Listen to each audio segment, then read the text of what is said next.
I hope that this fear of our data and privacy and this pressure that the lack of security for our data and the potential impact of our data leaking does not derail us from being able to achieve the potential of applying something like machine learning to diagnosing better, being able to identify the prognosis. Welcome to AI to Z. Hosted by Airswift's Chief Revenue Officer, Anna Frazzetto, we delve into artificial intelligence, health tech, and more. Tune in and journey with us into the future. Okay, today we have Alfonso Perez, a dear business colleague and a friend. We have known each other for more years than we care to admit.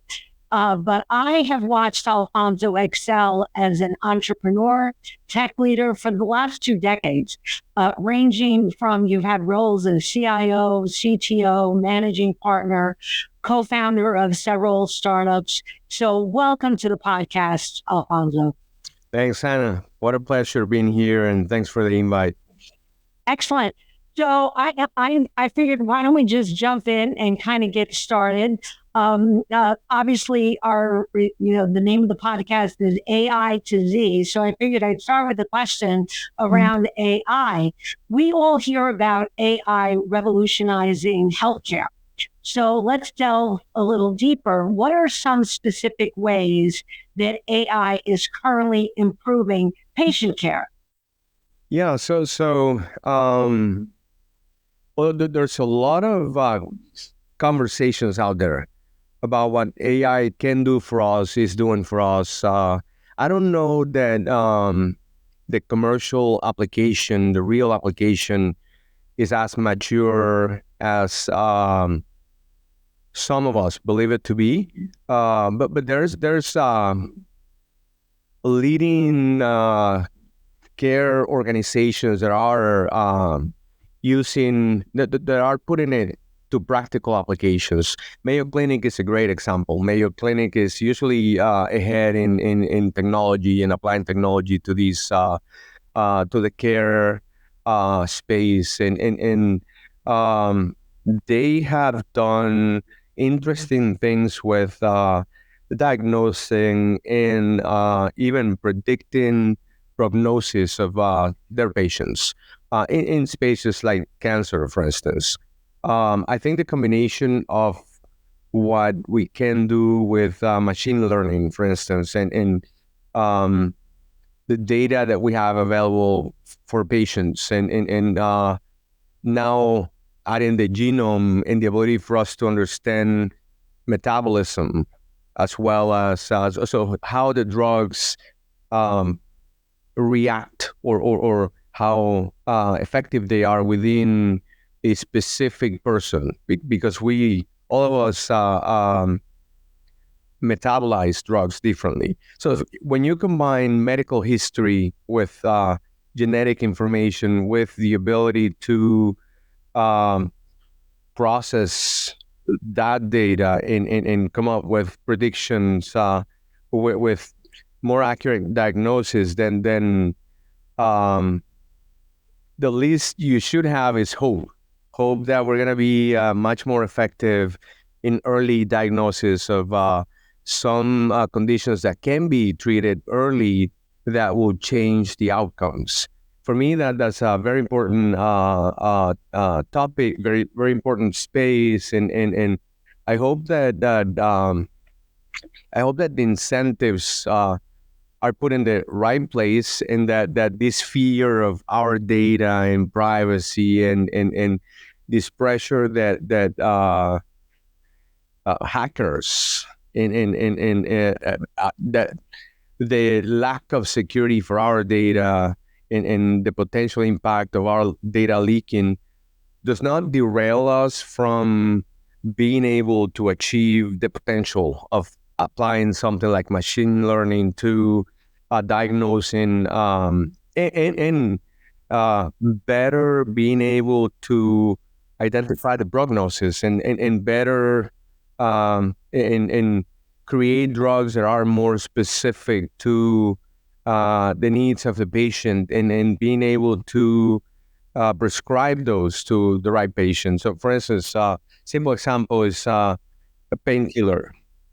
Some people react much better to Advil than Tylenol, and so for doctor knowing that, and knowing that Tylenol is the right drug without having to do the trial and error, because what typically happens is that you go in, you get diagnosed for something, and they will give you a drug that they're comfortable. The provider will prescribe something that they're comfortable working with, that they hope is going to help you get better, but they don't know for sure, and they have many options that they could prescribe for the same diagnosis. So they will start with something, and they will start with a dose, and then they'll be watching you and how you react and adjusting that based on how you're reacting to the treatment. A good example of that is depression. There's people who go into depression, and they get a treatment that that is followed closely by the doctor, and then that will be adjusted many times. Combination of pills, less of one, more of the other. Well, all of these could be simplified, and it could be much more effective if we can get, again, machine learning or AI in general to help us leverage that data that we have to be able to prescribe the better drug from the beginning. And this is real life to some degree. There's some application that of this that's out in the market, but I don't think that the penetration, I don't think we're anywhere near the potential that we can achieve for uses of AI like this one. So if we look at it in buckets, diagnosis. Right now, we're analyzing images, and we're able to detect conditions earlier. And so what would take a radiologist some amount of time to analyze, then AI can already do it faster and propose some diagnosis, and then the doctor and the radiologist can look at it and make decisions and propose treatment and so forth. That's already happening, and it's happening in other places as well, not just radiology. With imaging, analyzing images has developed faster than other areas, but we still have the ability to understand the labs, understand the doctor notes when we go to the visit, understand all the questionnaires that they have to fill as they interact with us as patients, and again, that could aid diagnosis, and that could aid diagnosis in situations that are more complex, where you have comorbidities and you have chronic disease, and it's a complicated situation that if we monitor it closely and we compare it with millions of other similar situations, then we can have a more informed picture. Again, for me, so some of that, as I said before, is already happening in leading health systems like Mayo are implementing some of these, but then it's far from achieving potential, and the friction is around those some perceptions, some realities in terms of security of data, ownership of the data, and the risk of data being hacked and being shared and being used for purposes less than ethical, and then also this fear that AI is going to reinvent our economy and our workforce, and so it's a very interesting time for having these conversations, Anna. Right. And, Alfonso, I think the one, golden nugget that I want to kind of highlight, I loved the concept of all this great new technology, AI, driving medicine forward and tying it with hope, right? Because hope is something that we've had since the beginning of time, and people are hopeful for a cure, hopeful for their future. But the fact that AI is something as modern and current as it is actually increases the power of hope, which I think is a great tagline for what we're talking about. You kind of hit a point about, data privacy, patient autonomy, potential job replacement, some concern around that. Is there anything that you think that we should be, concerned about, like really think hard about, or do you think some of it is just being a little bit overplayed out of fear? Yeah, that's a great question. I think that fear is a big factor, and I think some of it is well founded. If we think of our health information being used for pricing insurance, for instance, which is one of the reasons why privacy is important in the healthcare space. That is possible if you balance that, or if you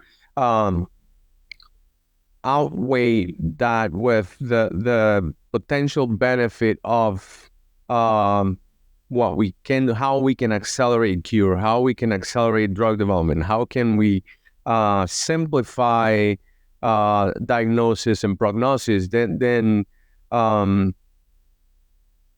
don't know how we're split in terms of how we feel about this particular topic. But personally, I'm okay with my healthcare data being used in the right context for the right reasons, and more importantly, I'm quite okay with it being used to help others as well, right?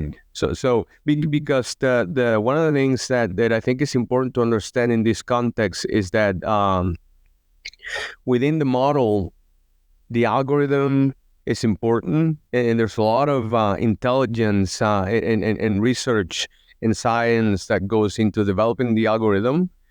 But without the data, then the algorithm is no good. Not only that, but if the data is not good, then the predictions are not going to be good either. And then we go into the ethical dilemmas, the ethical conversations about, well, are we training the algorithms with data that is very specific to a population? And then is that going to yield answers that are going to be good for only that population, right? And what about how different are the other ones, both culturally, geographically, and so forth? And if we have all these barriers around our data the way we have it today, both technical barriers and then also regulatory barriers, right? Then without overcoming those, it's going to be really hard to find answers that are applicable to a broader population, right? So think about HIPAA in the everything that tells you, hey, you cannot share healthcare data for good reasons, right? And this, to some degree, it has been that situation has been improving by the consolidation of the health systems in the U.S. I mean, you look at some of the major health systems, and they have tens to hundreds of hospitals that they own. So they're collecting large amounts of data. But again, the data is going to be around a specific population based on where they are located, where their centers are located. And outside of that, then they don't share data with other health systems. It's not very common to see a health system sharing data with another health system for research purposes. In the research that happens in universities sometimes has access to, sometimes it doesn't have access to those data sets that are really meaningful for training an AI model. So that's one side of it. The other side of it is that we also have this data in technology silos. So Epic, Cerner, these are your big EHR systems.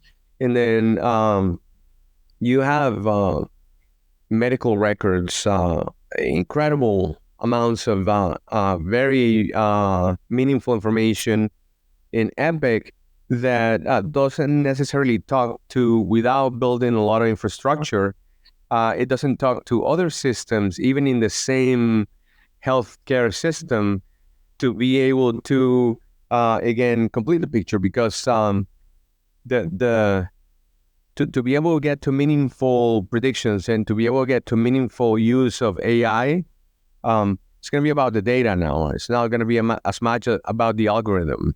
And we have to figure out ways to ethical and practical and predictable ways to break down those barriers so that we can truly take advantage of the power of something that, again, could bring a lot of hope and could bring a lot of disruption too, because we may have to reinvent many things that we do today. But I think we're good at reinventing ourselves, and maybe we're a little bit behind the curve on this one, but I think we as a humanity, we have had to reinvent ourselves many times over, and here we are, right?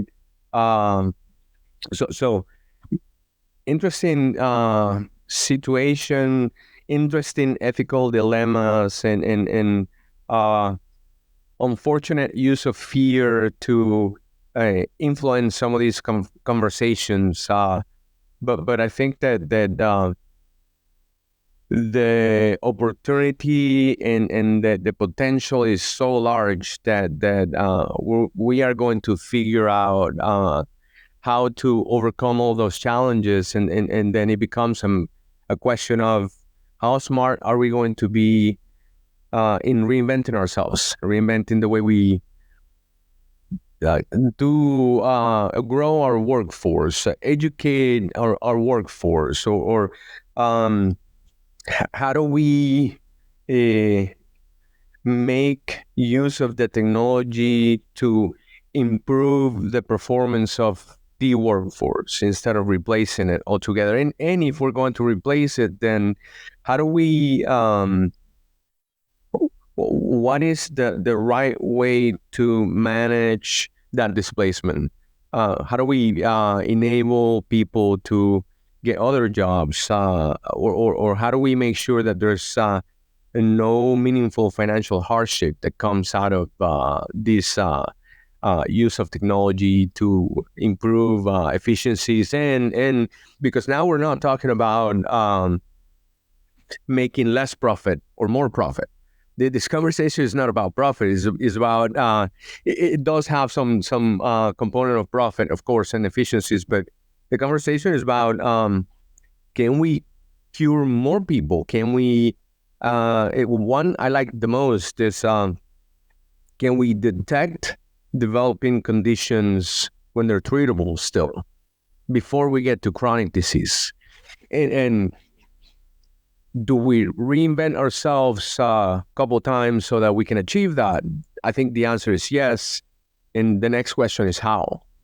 Right. So, I mean, Alfonso, I think you hit on a couple of key points, especially around the power of data, right? So it's almost like, he who has the most data, accurate data, wins, right? So it's like that collaboration needs to take place more and across multiple health organizations. So like that, we can solve the problems that you're talking about. Wouldn't it be great? There are so many silent killers out there that go undetected. By the time you feel something, it's already too late. It's, stage 4, and you have a couple of months to live, kind of thing. Like, well, geez, if I had gone through some additional screening that becomes part of our insurance that's accepted, we might be able to, mitigate and get rid of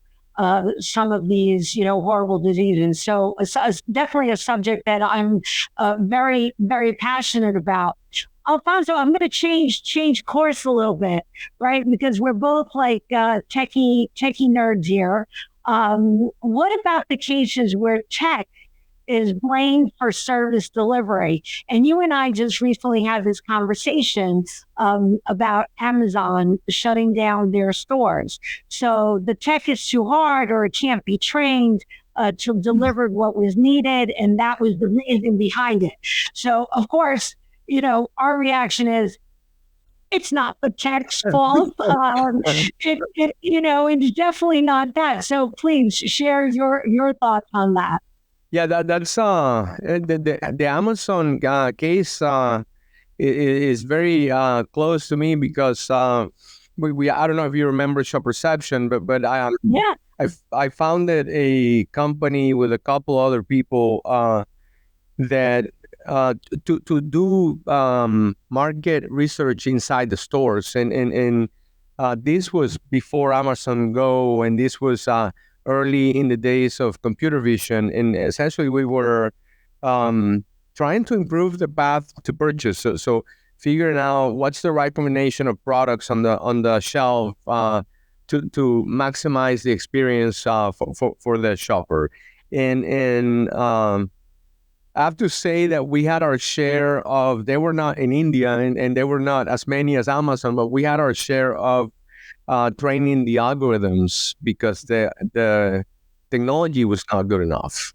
And that is very interesting because even today, as we are using, again, citing Mayo as one of the bigger players in this space, they're using this technology for real purposes and practical purposes effectively and successfully. But then here we have a company like Amazon that has virtually unlimited resources in terms of both capital and technology, and goes out and tries something so interesting as go to the store, buy what you need, and then no line at the checkout, and you'll get the bill later, and shuts it down because it doesn't work, right? So it's a little bit of a contradiction. I haven't seen an in-depth statement from Amazon in terms of why it didn't work.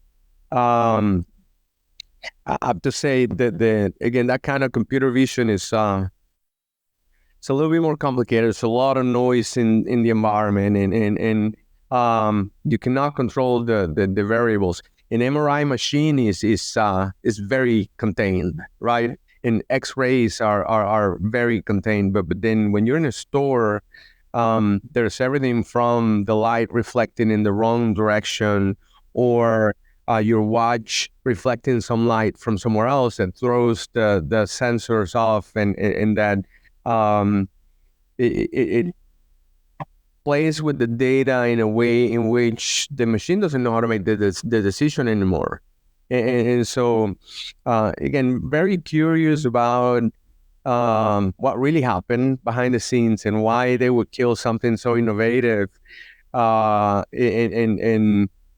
the fact that they couldn't make technology effectively replace people in these kind of settings, which is also a I thought interesting challenge, right? Because in the case of Amazon, it's all about efficiencies. I think it's about creating a better experience for the shopper, of course, but then it's also about not having cashiers and not having to work through the cash registers not matching accounting and not having to deal with the cost of healthcare going up for the employees and the vacation time and all of these.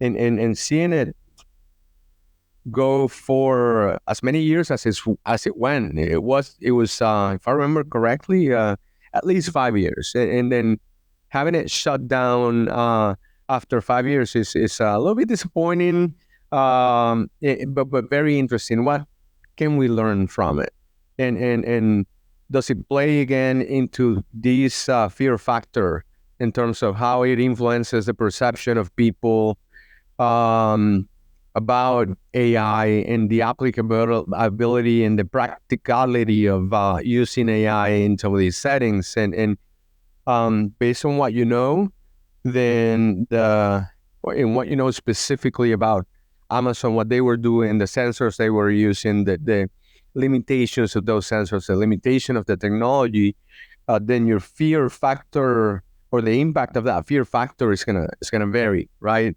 So that's also not just blame for service delivery in this case, but then also blame for the impact to how open we are going to be and how energized we're going to be about that reinvention that's coming our way, because it's so opposite, right? Here's Mayo being successful with these technologies, but then here's Amazon failing and shutting it down. And as a person, I have to decide, okay, am I going to spend 2 more hours of my day reinventing myself so I can have a different job once AI takes mine? And obviously, this is I think is a possibility, but then it's not in my opinion, it's not that near in the future. But then the decision becomes a little bit more complex. If I believe Amazon, then I'm gonna sit back a little bit more and wait and not rush it. Maybe not 2 hours a day, but 2 hours a month. But then if I believe Mayo, then I'm gonna do the 2 hours a day and maybe a little bit more. Right. Yeah. I mean, look, I do think it has to be a good balance across the board. I mean, I even noticed simply in going to a regular grocery store where there's the self checkout and the way that process used to work, 5 years ago versus the way it works now. Now, hardly ever does a person have to come and reset the machine because it didn't read something correctly. So the technology, I mean, I see it as a layperson, how it's improving. Like every year it gets a little bit better. So I have a feeling that, Amazon might come back around and it might be maybe a little bit of a different model, but they'll come up with something that'll make it so that they'll be in that space again. So my last question is there anything that concerns you about the rapid change of technology? Well, as you said in the beginning of the conversation, Anna, you and I have been around for more than we care to admit to, and in technology, our entire careers, right? So one way or another. So I'm both used to the rapid change, and then also a little bit.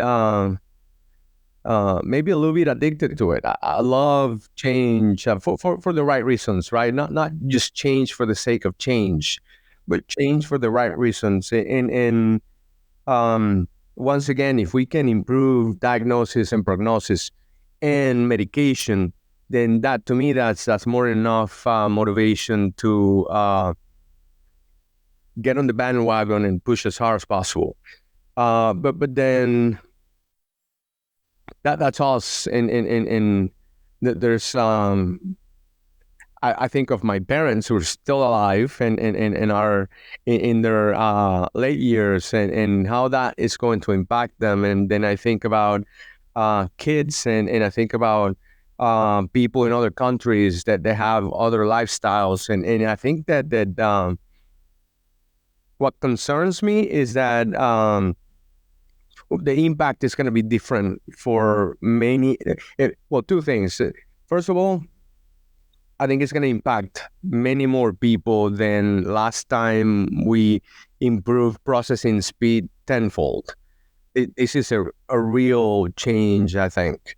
And so it's going to be broad, and it's going to be different for different people based on socioeconomic status, geographic location, and so forth. And we're not having enough conversations about that, about how do we adapt, about how do we create a safe landing for the majority of the people, when and not about resolving the problem for everybody, but about creating mechanisms so that everybody has an opportunity to resolve the problem, or to embrace the challenges, embrace the change once we're deeper into it. Which is going to be also interesting to see. Is it going to be? There's a story about a frog in hot water, and how the temperature raises a little bit at a time, right? And how eventually the frog doesn't notice the changes until it's too late. Well, how the speed of the change is also going to be a factor here, right? And are we in hotter waters than we think right now? And again, are we having that's not even a question. I know we're not having the right conversations and enough of them to be able to secure a soft landing for us once this becomes a broader reality. No, that's great, Alfonso. Unfortunately, we come to the end of our podcast, but if you were to leave the audience with a power word, what would it be? One word? Yeah. I like hope. All right, awesome. I think that's a great, absolutely great word. Thank you so much, Alfonso. Thanks, Anna. Pleasure talking to you. Thanks for joining us on the AI to Z podcast with Anna Frazzetto. If you found value in today's episode, consider following for more insightful STEM discussions. We'll be back with another deep dive. Until then.